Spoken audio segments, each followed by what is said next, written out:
Hey everybody, welcome back to Dean Sweets with Miss J. Of course, you guys know I am your hostess with the mostest, Miss J, aka Miss Simone Jackson, here to bring you guys another great episode of Dean Sweets. You guys know we're a celebrity podcast, always bring you guys another great episode. I am super excited for my guest tonight. He's one of the few DJs that we've actually been able to interview on here, so I'm super excited he is here tonight. He is been turning heads with his music since he was the age of 14. He's made a big debut splash with the rapper Mins, which we all know. He was the one who rapped This Is Why I'm Hot, so I'm really, really excited to be being here to talk with us today. Everyone give a big, big warm welcome to DJ JackEl. Hello, DJ JackEl. Hey, hey, hey.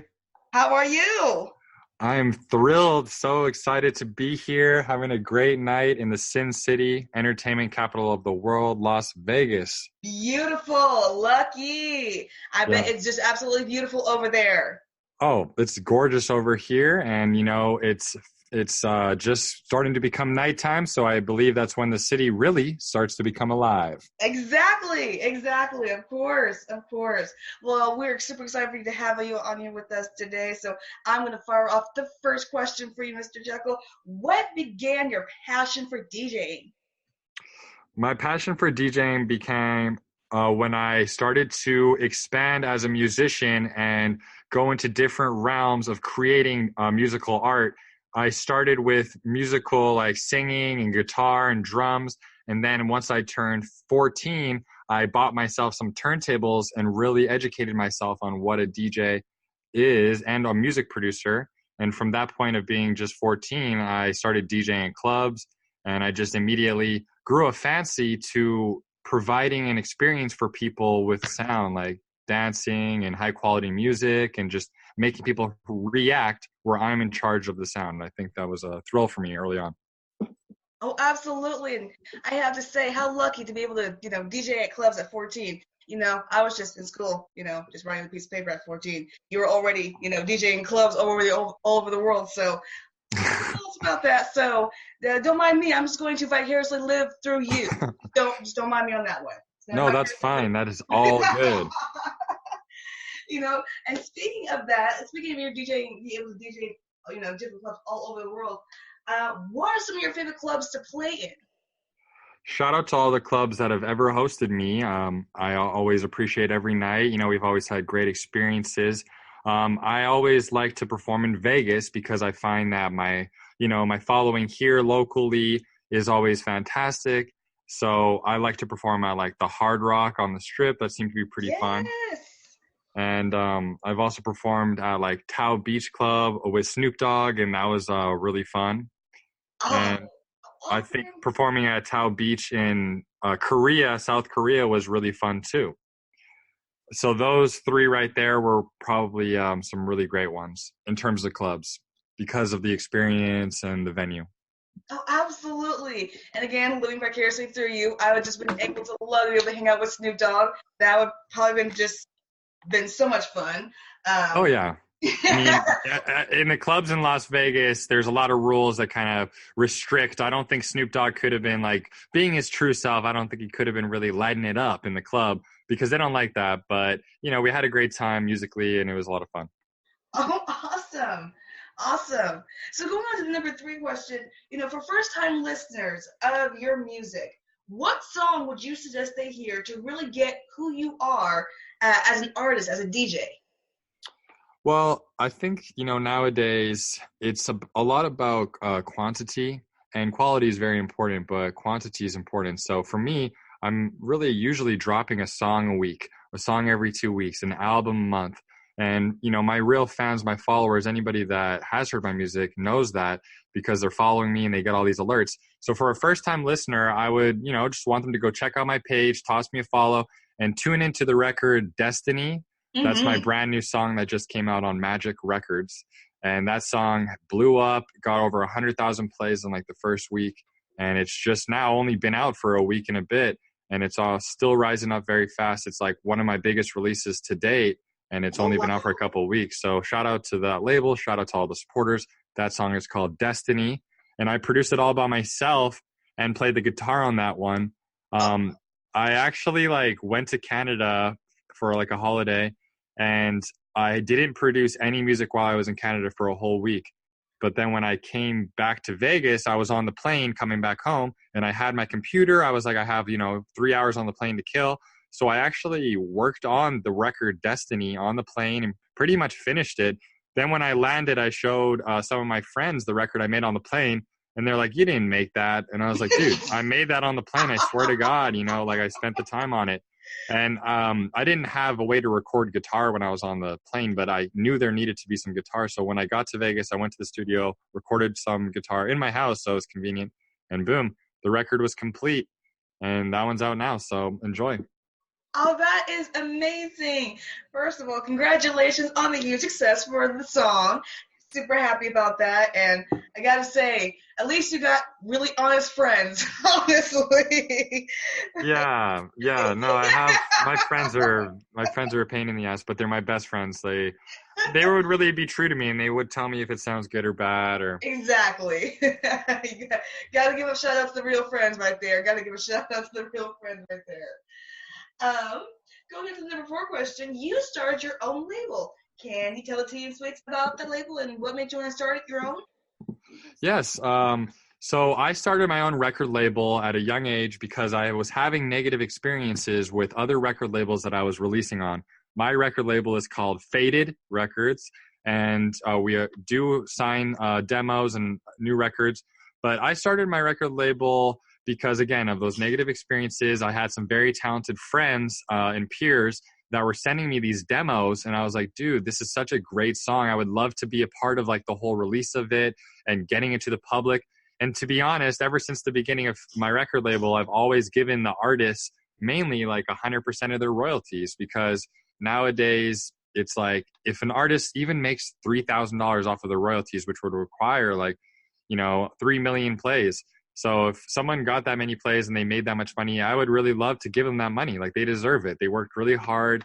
And even if they made $300 or $30, I still want to send that to them because I believe that, it's the real money is out there for an artist. They need to be investing in their brand. So I really started my own label to just kind of be more hands-on, learn more different avenues of the industry, and be able to kind of work with different people who I might not have been able to just being an artist. And the name Faded for the label actually came about where I was at my job, a normal job when I was younger. And I came into work and I told one of my coworkers, I was like, I'm really faded right now. And then she was like, what does that mean? And I was like, what do you mean? What does that mean? You don't know? And then she was like, no, I don't know. And I'm like, oh, well, to me, faded just means like elevated, like you can, drink and be faded. You can smoke and be faded. You can just go and tan outside and not eat and be faded from the sun, dehydration, But at the end of the day, for me, faded just means another perspective, another taking in things in your senses a different way. And when you listen to my releases on the record label Faded, mm-hmm. I believe that they're, a little bit extra. They're a little bit different. And faded music, the faded sound. I love that, honestly. Dude, I really love that. I really feel like you should trademark that.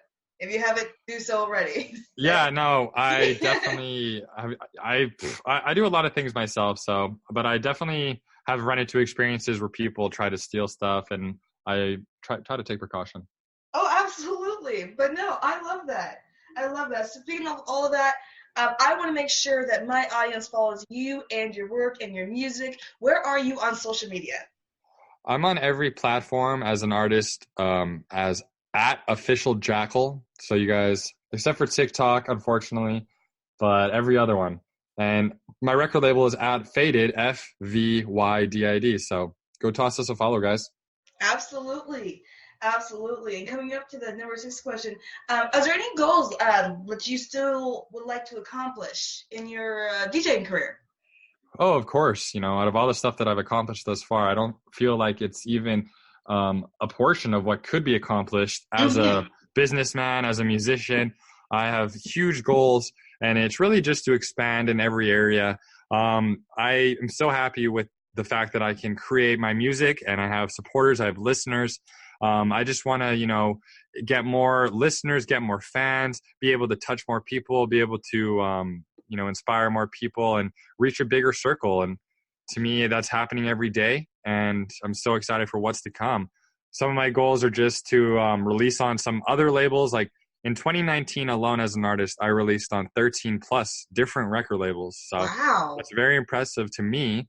And I want to release on 13 different labels next year. I want to have my music on every label in the world. Like, that sounds cool to me, and just the fact, yeah, I mean, so I just want to keep releasing on different labels and some bigger labels and do bigger shows. And but at the end of the day, I actually always take into account my health, my happiness, my family, and I'm always never want to overwork myself. So of course, I love those goals.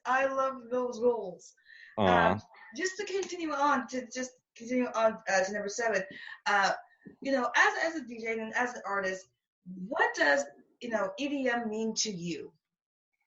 Well, EDM stands for electronic dance music, but I'm from a city called Edmonton, so EDM actually could stand for Edmonton, Alberta, Canada as well, which is funny. So when I was starting out in Edmonton, Alberta, and I was starting to hear electronic dance music, that terminology as a whole, the EDM, was not created yet.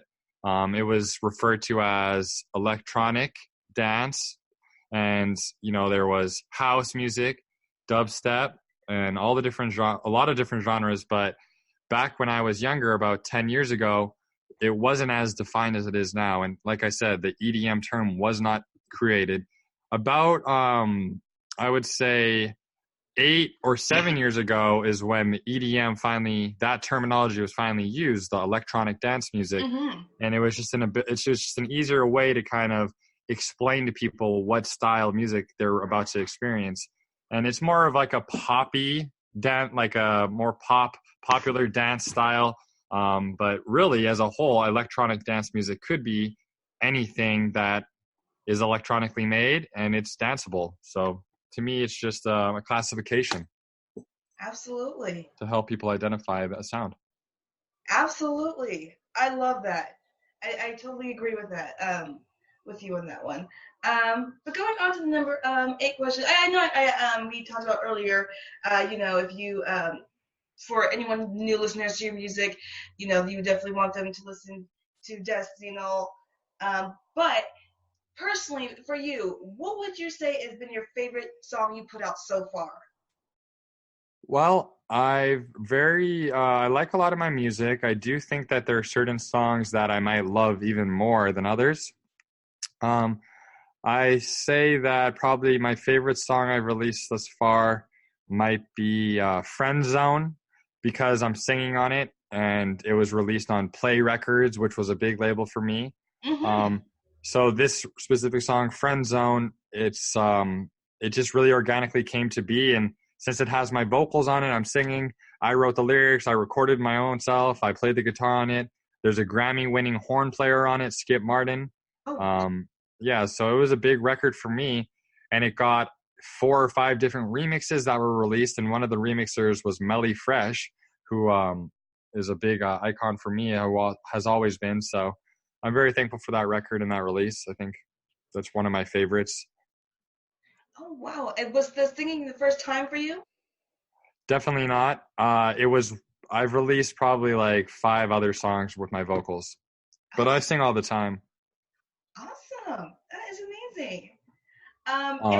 Any future projects that you are involved with that you can give a little dish about to Tea and Sweets?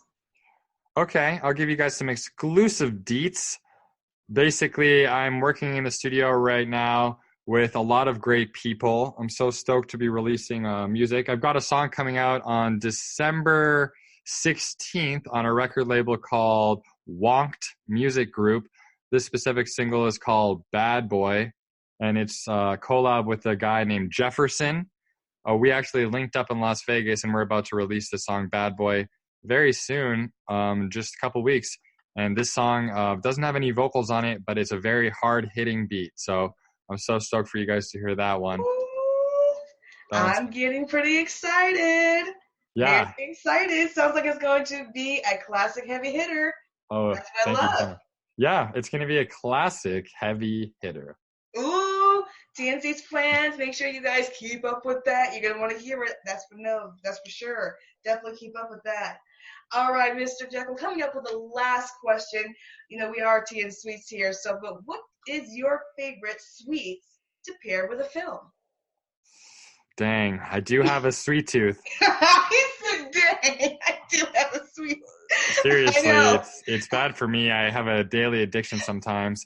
I honestly, one of my favorite places in Vegas is called Donut Time because they've got Ooh, some really bomb donuts. And although it's a 30-minute drive there and a 30-minute home, it's still worth it. So so shout worth out. it. So worth Yeah, it. and I mean, I don't mind having a donut for a film, but as another alternative too, um, I'm actually watching a film, I'm usually pretty classic. I like to get the popcorn out, like to put a little bit of chocolate chips and maybe some chocolate bars in the bag of popcorn. Get a little crazy. Ooh, really? Oh yeah, that's classic. I've You put it actually in a never heard that. Yeah, you can put that in the microwave, and then or no, you just when you have the warm popcorn, and then it'll melt the chocolate already. So you don't need to put it in the microwave. It just melts the chocolate kind of together with the peanut butter, or sorry, with the popcorn. So then when you eat it, it's like it's clumped together. It's delicious. I actually worked at a freaking popcorn. It was like my first job. I worked at a popcorn store. My auntie owned it. I was like 10, so I'm pretty skilled when it comes to popcorn. Oh my goodness. Well, for one, that sounds like the most beautiful creation I've ever heard in my entire life. I think I gotta get a bag of popcorn and some chocolate. I gotta try this out. I gotta see how this Yeah, works. please keep me updated and tag me in that post. I want you to do it. I want to I see your have to do initial it reaction. now because that's all I'm thinking about now is like popcorn, chocolate. Like that's possible. Like so, Right. make that possible. Yeah, please That's go do it. beautiful. I am. That is so beautiful. Uh, that is the most greatest thing I've ever heard my entire life. For telling me that. That just literally just made my entire night. Oh, hell yeah. You better go do a video right away and show me it. I got to. You were so right about that. I have definitely got to do that. Oh my goodness. JackEl, you have been such a pleasure to talk to tonight. I want to thank you for giving us your time. I want to appreciate you, letting us know the exclusives on your music. I am definitely highly encourage my audience. Make sure you guys keep up with that and make sure you guys check out his label and make sure you guys check out his new song Destiny and just the new stuff he's going to be coming out here later on this month. It sounds like it's going to be huge. Sounds like it's going to be big. So make sure I keep up with him. But I do want to thank you for definitely joining in on us tonight. Rock on, guys. Thank you. Oh, absolutely, absolutely. Of course, you guys know I am your hostess with the mostest, Miss Simone Jackson, aka Miss J. Thanks for another great episode of Tea with Miss J. We guys will be back with another episode. Of course, I'll be back with another great guest. But until then, you guys have a beautiful evening. And I want to thank our guest one more time, Mr. JackEl. Thank you for joining us. And everyone, we'll be back soon. Have a beautiful night. Till then, bye. It's great.